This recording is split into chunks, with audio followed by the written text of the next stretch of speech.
Hello বন্ধুরা, আজ আমরা একটা অসাধারণ জায়গার কথা বলবো, যেটা পৃথিবীর খাদ্য নিরাপত্তার জন্য একটা খুবই গুরুত্বপূর্ণ জায়গা। এটা হলো সাভালবার্ড গ্লোবাল সিড ভল্ট। এই ভল্টটা নরওয়ের একটা দূরবর্তী দ্বীপে আর্কটিক সার্কেলের 1300 কিলোমিটার উত্তরে বরফে ঢাকা একটা পাহাড়ের মধ্যে লুকিয়ে আছে। এটা কোনো সাধারণ ভল্ট নয়, এটা পৃথিবীর ফসলের বীজের সবচেয়ে বড় ব্যাকআপ স্টোরেজ। কিন্তু এই সিড ভল্ট কি, আর কেন এটা এত গুরুত্বপূর্ণ, চলুন জেনে নিই। আমাদের খাদ্যের ভিত্তি হলো ফসল, ধান, গম, ভুট্টা, আলু। কিন্তু জলবায়ু পরিবর্তন, যুদ্ধ, প্রাকৃতিক দুর্যোগ বা এমনকি সাধারণ যন্ত্রপাতির ত্রুটির কারণে এই ফসলের বীজগুলো হারিয়ে যেতে পারে। আর একবার বীজ হারিয়ে গেলে সেটা চিরতরে হারিয়ে যায়, ঠিক যেমন কোনো প্রাণীর বিলুপ্ত হয়ে যাওয়া। তাই এই ভল্টটা তৈরি করা হয়েছে যাতে পৃথিবীর সব গুরুত্বপূর্ণ ফসলের বীজ একটা ব্যাকআপ থাকে। স্যাভালবার্ড গ্লোবাল সিড ভল্ট 2008 সালে চালু হয়। এটা নরওয়ে সরকারের ক্রপ ট্রাস্ট এবং নার্ডিক জেনারিক রিসোর্স সেন্টারের যৌথ উদ্যোগে পরিচালিত হয়। এখানে প্রায় 13 লক্ষেরও বেশি বীজের নমুনা সংরক্ষিত আছে, যেগুলো পৃথিবীর প্রায় সব দেশ থেকে এসেছে। ধান, গম, মটরশুঁটি থেকে শুরু করে আয়ারল্যান্ডের আলু, সিরিয়ার বিশেষ ফসলের বীজ সবই এখানে আছে। এই বীজগুলো -18 ডিগ্রি সেলসিয়াস তাপমাত্রায় বিশেষ প্যাকেটে সিল করে রাখা হয়, যাতে এগুলো দীর্ঘদিন টিকে থাকে। আজকের দিনে এই ভল্ট আরও বেশি গুরুত্বপূর্ণ হয়ে উঠেছে। জলবায়ু পরিবর্তনের ফলে ফসল উৎপাদন কঠিন হচ্ছে। খরা, বন্যা, তাপমাত্রা পরিবর্তন, এসব কিছুই আমাদের খাদ্য উৎপাদনের জন্য হুমকি।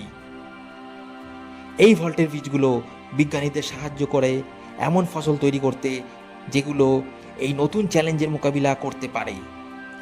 উদাহরণস্বরূপ 2015 সালে সিরিয়ার একটি বীজ ব্যাংক যুদ্ধের কারণে ক্ষতিগ্রস্ত হয়। তখন সাভালবার্ড থেকে বীজ ফিরিয়ে নিয়ে মরক্কো এবং লেবাননের নতুন করে ফসলের গবেষণা শুরু হয়। কিন্তু এই ভল্ট কেন সাভালবার্ডে? এর কারণ হলো এর অবস্থান। এটা পৃথিবীর সবচেয়ে উত্তরের জায়গা, যেখানে নিয়মিত বিমান চলাচল করে না। এখানে ভূমিকম্প ও আগ্নেয়গিরির ঝুঁকি নেই, আর পার্মাফ্রস্ট বা চিরস্থায়ী বরফ এই বীজগুলোকে প্রাকৃতিকভাবে ঠান্ডা রাখে। এমনকি বিদ্যুৎ বন্ধ হয়ে গেলেও বীজগুলো নিরাপদ থাকে।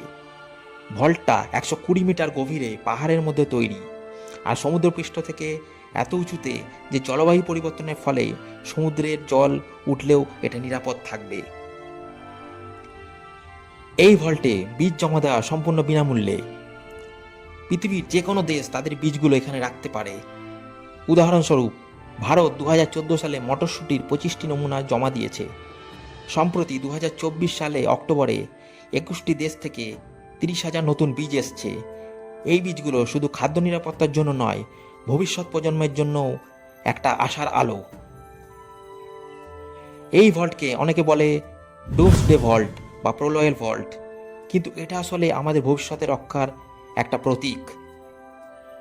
এটা আমাদের মনে করিয়ে দেয় যে আমরা যদি আজ পৃথিবীর এই সম্পদ রক্ষা করি, তাহলে কালকে আমাদের খাদ্যের অভাব হবে না। এই ভল্টে 13,000 বছরের কৃষির ইতিহাস সংরক্ষিত আছে, আর এটা আমাদের সবার জন্য একটা নিরাপত্তার জাল। তাই বন্ধুরা, সাভালবার্ড গ্লোবাল সিড ভল্ট শুধু একটা বীজের গুদাম নয়, এটা আমাদের ভবিষ্যতের আশা। আপনারা কি মনে করেন? এই ভল্ট সম্পর্কে আরও জানতে চান? কমেন্টে জানান। আর এই ভিডিওটি লাইক ও শেয়ার করতে ভুলবেন না। আমাদের channel how it works subscribe করুন, যাতে আরও এমন মজার ও গুরুত্বপূর্ণ তথ্য পেতে পারেন। পরের ভিডিওতে আবার দেখা হবে। ধন্যবাদ।